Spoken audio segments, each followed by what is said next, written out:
Ирина, сколько времени вы были в подвале? В подвале почти 2 месяца. Почти 2 Да, месяца. там были ужасные условия, темно и очень холодно. Не хватало продуктов и воды особенно. И когда 8 апреля к нам пришли бойцы ДНР, они узнали, что там гражданские сидят. И первый вопрос у них был, они спросили, у вас есть вода и еда? Мы сказали, очень мало. И они с первого дня начали нас подкармливать. Носили нам хлеб, носили нам каши. Деткам консервы давали, деткам сладости носили. И поддерживали, пока они у нас стояли в садике штаб. Они нас 5 дней кормили и поили. Вот это я хочу сказать. И эти азовцы, одни вам помогли, пока они были еще тут? Нет, они к нам не приходили, мы просто их не видели. Мы их не видели там. Вы рады, что сейчас это Мариуполь сейчас под контролем ДНР? Мы рады, конечно, но вот мы не рады вот этому.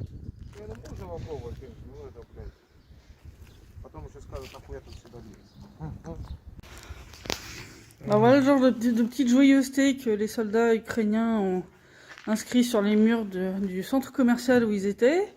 Hein, donc ils ont mis Mariupol, c'est là où est la force, et Mariupol sera la tombe des Moskals. Alors les Moskals, c'est comme ça qu'ils appellent les Russes. Voilà, bon, sauf qu'en fait, c'est devenu leur tombe à eux, en fait. D'ailleurs, le petit dessin du soldat ukrainien, je trouve que il a une bonne tête d'uniforme allemand de la Seconde Guerre mondiale. Voilà. C'est... Slava, Nazi, Smert, Российской Fédération. Voilà, donc ils ont mis gloire à la nation, mort à la Fédération de Russie. Ouais. Alors, pour l'instant, c'est plutôt l'inverse. Je suis un petit peu désolé de devoir vous casser votre trip, mais ouais, c'est plutôt... c'est plutôt mort à l'Ukraine là pour l'instant, tu vois.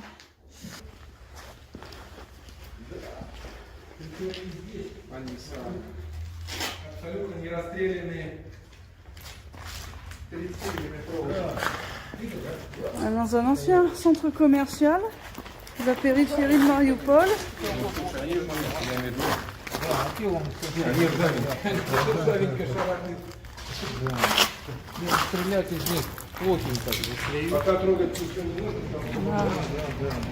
Tout un stock de boîtes de munitions. Et encore des boîtes de munitions. Да.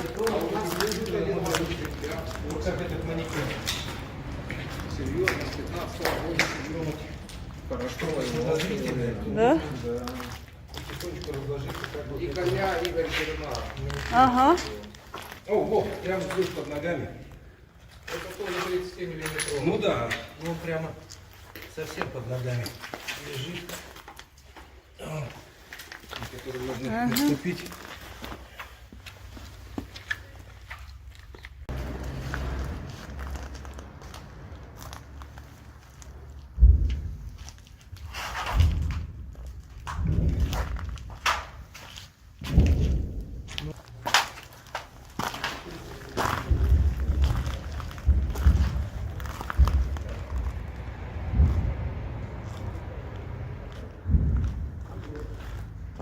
Il y avait une pharmacie. La pharmacie, elle a été dépouillée. Bon, en même temps, c'est pas très surprenant. Hein.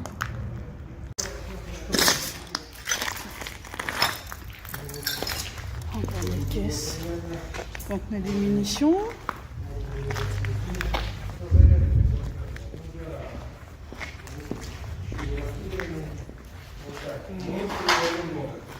Et encore des caisses.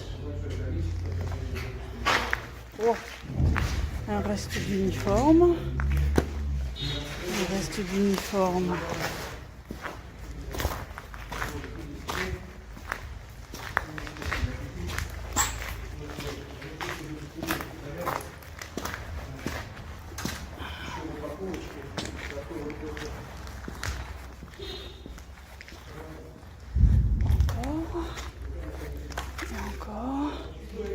Il y a des boîtes de munitions absolument partout. Alors là, on a des caisses entières de munitions qui sont encore là. dans ce couloir du centre commercial. Il y a encore des paquets entiers.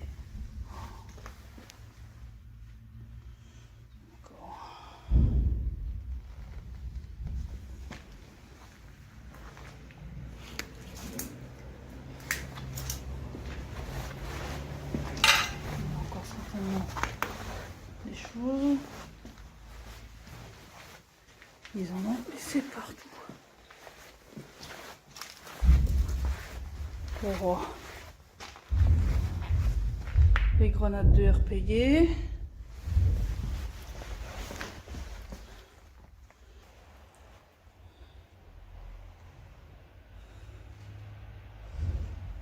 Masque à gaz. Uniforme. Bonjour, Charles.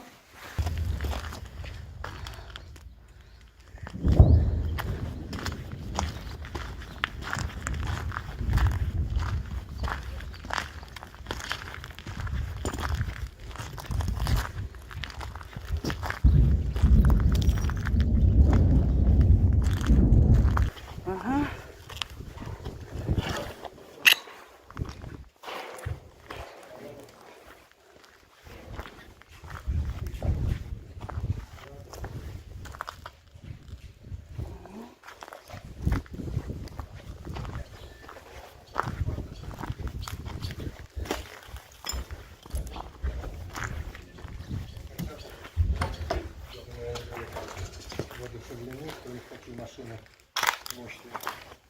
Но все это закончилось очень быстро.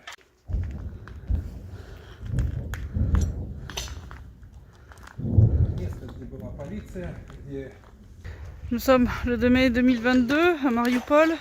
Alors ce qu'on voit derrière moi là, c'est l'ancien bâtiment de la police ukrainienne dans lequel s'étaient retranchés les soldats d'Azov.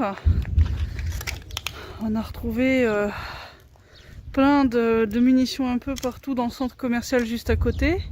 Là, il y a pas mal de voitures qui sont complètement brûlées, véhicules militaires là comme on voit derrière moi.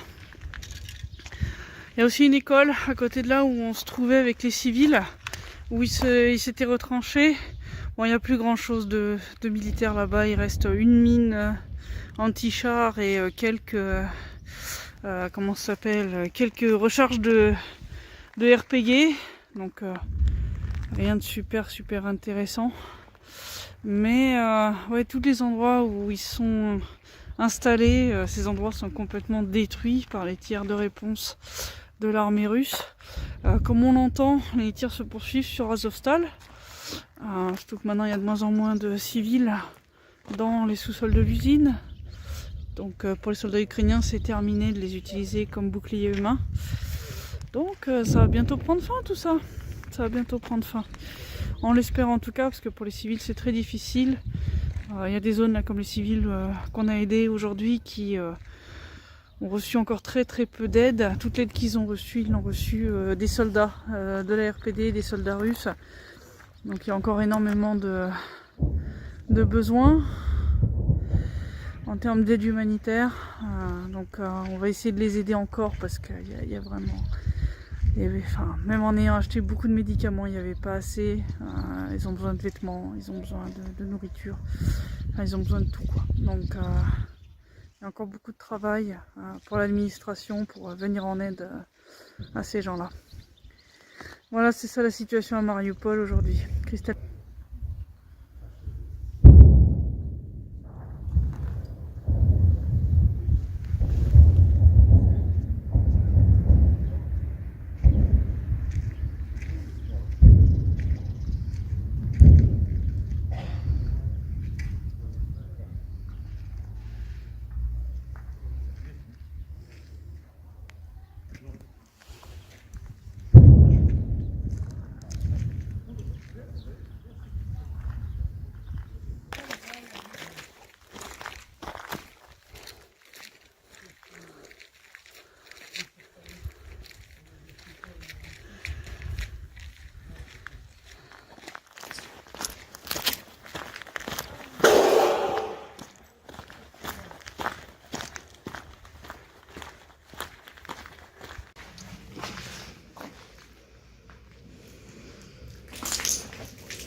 Такая база.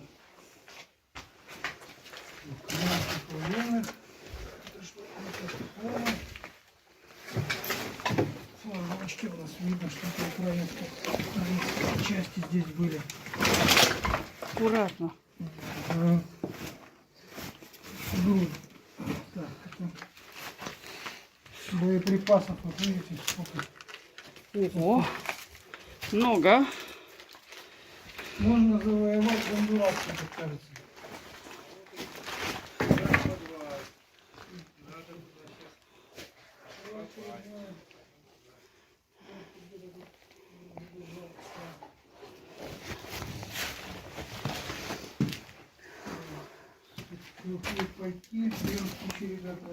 Аккуратно, аккуратно. Аккуратно все, не переживай. Фу.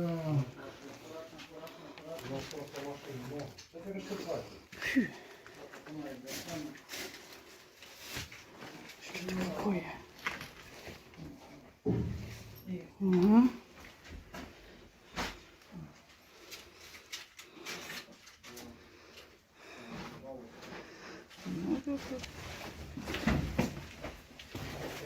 По-моему, тут расходника не меряют. Понятно, да, вот тут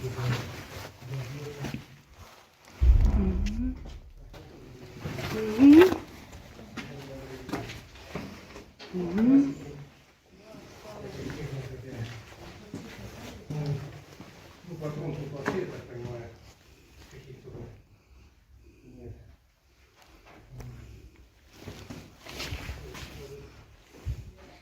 Если вы записываете на видео. Ну так вот это мы. Все, понял.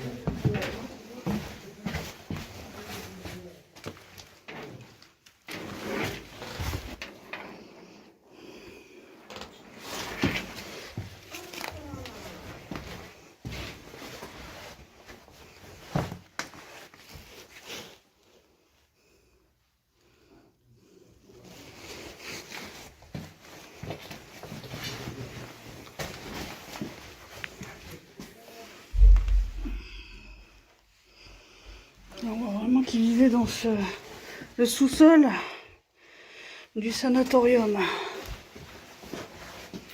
Ouais, ils avaient installé des espèces de chambres de fortune.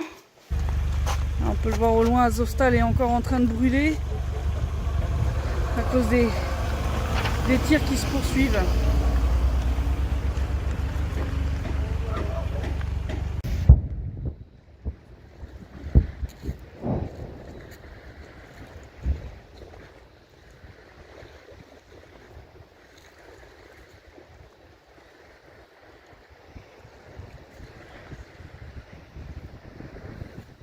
Говорят, когда случится чудо.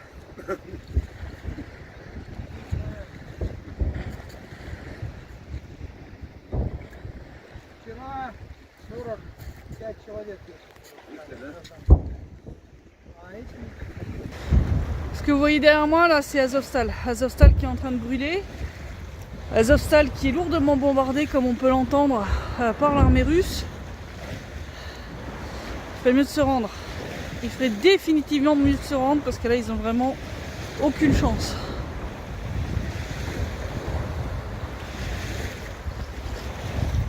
Christelle Néant pour Donbass Inside.